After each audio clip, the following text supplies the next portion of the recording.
नारी हमेशा से अपने आप को भी बलिदान करके अपना परिवार, अपने बच्चे, उसके लिए हमेशा उसने अपने आप का चिंता नहीं की। लेकिन समाज को उस बलिदान को जो सम्मान देना चाहिए था वो शायद पुरुष प्रधान समाज ने नहीं दिया और जिसकी वजह से विसंगतियां हुई। ऐसा नहीं है कि इतिहास में इसके दूसरे उदाहरण नहीं है। आप अगर देखें महारानी लक्ष्मीबाई, माता जीजाबाई, हजरत बेगम महल, हर धर्म में, हर समाज में ऐसी महिलाएं आई, समय समय पे आई हैं, जिन्होंने अपने दायित्व को भी निभाया और समाज को आगे की राह पे दिखाया। वर्तमान में हमारे माननीय प्रधानमंत्री श्री नरेंद्र मोदी जी दृढ़ संकल्पित हैं कि आधी आबादी को हर प्रकार से सम्मानित किया जाए। उन्होंने बेटी बचाओ बेटी पढ़ाओ संकल्प लिया। बेटी बचाने का जो उनका संकल्प था वो यही है जो शर्मा जी आप लेके चल रहे हैं कि भ्रूण हत्या न हो, समाज में लिंग अनुपात गड़बड़ न हो। और बेटी पढ़ाने से उनका तात्पर्य ये था कि जब बेटियां पढ़ लिख जाती हैं, अपने पैरों पे खड़ी हो जाती हैं, तो वो अत्याचार को सहना काफ़ी कुछ हद तक कम कर देती। यद्यपि उनमें ये भावना रहती है कि चलो मेरा थोड़ा बहुत अगर हो भी रहा है तो भी परिवार बचा रहे, बना रहे। और एक बड़ा अच्छा वो है कि जो बेटियां बेटा पढ़ेगा तो एक परिवार के भला करेगा।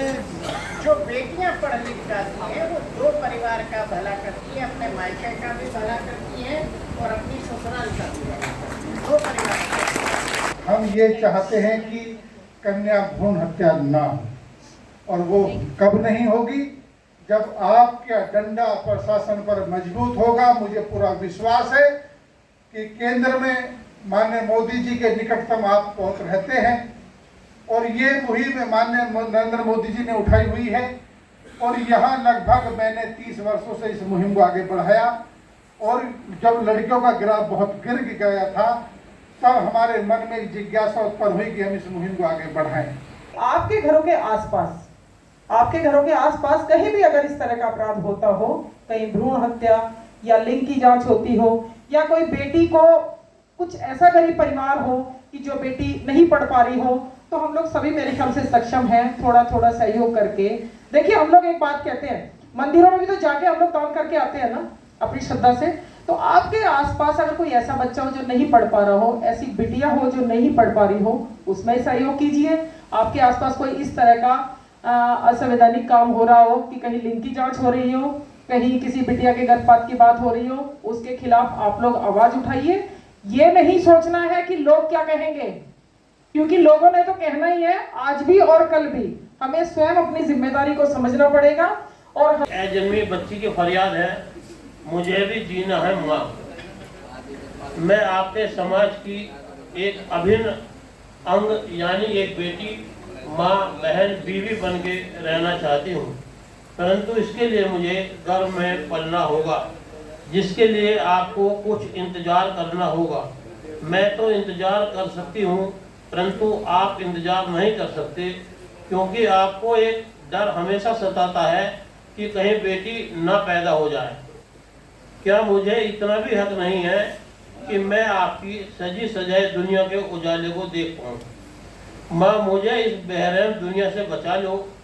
मुझे भी जीना है, पलना है, बढ़ना है, पढ़ना है, और दुनिया की इस रोशनी में मुझे भी आपके संग संग चलना है।